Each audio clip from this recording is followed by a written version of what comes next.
Choujin X chapter 32 part 2. Now off the rip, we have to talk about the No Mask. I feel like this is the most exposed that we have seen the No Mask. We see a bit of his psychology, but what I want to know is what exactly drives him. What is his motivation behind wanting all these powers? Because after this chapter, he has transitioned from someone who is calculated, mysterious, had a lot of connections, but we see in this chapter he is someone who is insane. He loves torture, and not only that, I'm starting to believe that he is not even a Choujin. He is a mad scientist who has found a way to steal power, and I'm not too sure if this is something that stems from envy, or does he have a vendetta? Maybe his parents were killed by a Choujin in the past. We need a backstory, but I definitely believe that he despises Choujin, and I say this because for the first time we see what someone has been through in order for the No Mask to attain power with Kate Nethers. The No Mask details an event where he had seen her performing, and he even goes on to say that her ability wasn't that special, or she wasn't using it to its full potential, just being a performer. He then goes complete mad scientist, ripping her open, and what I assume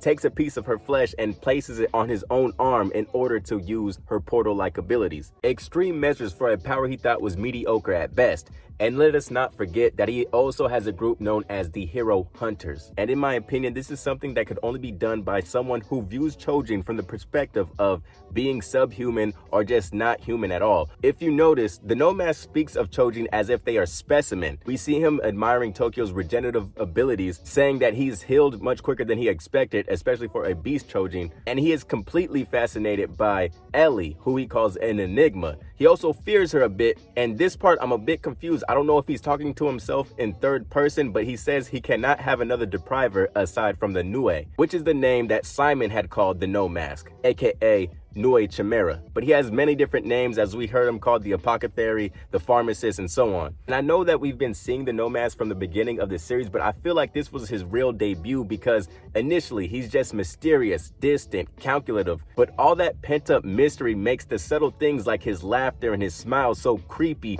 in a terrific way, which also shows us that he actually enjoys torturing people. We see him joking with Tokyo, saying that Azuma and Ellie have been killed. And as the expression on Tokyo's face begins to change, he becomes more and more drawn to Tokyo and then finally laughs at him, saying that he was just kidding. And we also see in dialogue that he distances himself from the cult of the Omega Tower. As many of the members are saying mother, mother, mother as they are worshiping her, he distinguishes himself from them by saying that is what they call their god. Meaning, although he is present within the tower in this chapter, he does not necessarily belong to that religious cult. And if we compare the fanaticism between the No Mask and Chandra, you can see that they are at polar ends, where Chandra seems to worship the essence of being Choujin, while the No Mask only marvels on the physical aspects. So we have Chandra on the more spiritual end of things, and the No Mask on the scientific end. And something very subtle but I highly enjoyed in this chapter was Tokyo. Instinctually, he tries to save the No Mask once he jumps off the Omega Tower, which could either foreshadow Tokyo remaining a hero or a good guy for the entirety of this series, or highlights a peak in which he falls from, being someone who instinctually would try to save someone who had kidnapped him, to suffering from a downfall, becoming a wicked Choujin who could potentially destroy the entire world. Another tidbit that I enjoyed was Ellie sleepwalking. We see that she is very much her mother's child, at least subconsciously, where she dreams of robbing the Omega Tower. And there's been sprinkles of hints throughout this series where Ellie is super money hungry, similar to the way her mother was. They also left their home prefecture at the same age. But when she finally awakes fully, we see that she is truly Tokyo's best supporter throughout this series. Because as Tokyo is thinking whether or not it is possible to escape, will they make it? Could they survive with it just being Tokyo, Ellie, and Azuma? He's going through all this doubt. Ellie is there to pat him on the back, just to assure him, no matter what choice you make, I'm there for you.